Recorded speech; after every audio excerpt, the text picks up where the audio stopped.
తల్లి లేని పిల్లలకి వారికి తండ్రికి గాని లేదంటే ఎవరైతే గార్డియన్ గా ఉంటారో వాళ్ళ అకౌంట్ కి ఇస్తున్నాం. అనాథ పిల్లలుంటే జిల్లా కలెక్టర్ నిర్ధారించినటువంటి పథకం ప్రకారం వాళ్ళ అకౌంట్ లో వేసి వాళ్ళకి హెల్ప్ చేస్తాం. ప్రైవేట్ అన్ఎయిడెడ్ పాఠశాలలు 76,000 మందికి కూడా వర్తింపజేశాం.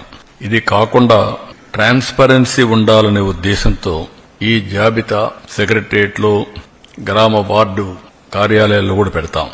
ఎక్కడైనా సరే ఇబ్బందులున్నా లేకుంటే సాంకేతిక సమస్యలున్నా ఇమ్మీడియట్ గా రిపోర్ట్ చేస్తే అవన్నీ కరెక్ట్ చేసి మళ్లీ అలాంటి వారికి కూడా సహాయం చేయడానికి ఫిర్యాదులను తీసుకోవడానికి జూన్ 26 వరకు టైం కూడా పెట్టాం.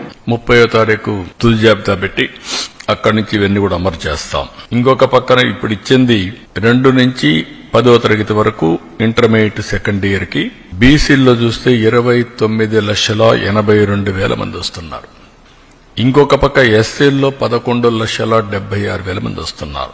ఎస్టీలు 4,26,000 మంది వస్తున్నారు. మైనారిటీలు 66,500 వస్తున్నారు. ఈడబ్ల్యూఎస్ విద్యార్థులు 8,44,000 మంది ఎకనామికలీ బ్యాక్వర్డ్ అగ్ర కులాలకు సంబంధించిన వ్యక్తులు వస్తున్నారు. ఒక బిడ్డ, 2 గాని 3 గాని 4 కూడా ఇచ్చాం. ఇది మీరు చూస్తే 18,55,760 మంది తల్లులకు ఒకే బిడ్డ వాళ్ళకి యాజ్ ఇట్ ఈజ్ ఇస్తున్నాం.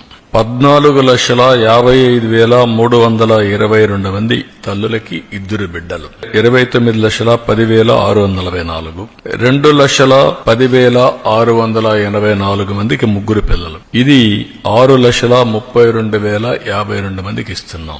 20,053 మంది 4 పిల్లలు అంటే 80,212 మందికి వీళ్ళకి కూడా ఇస్తున్నాం.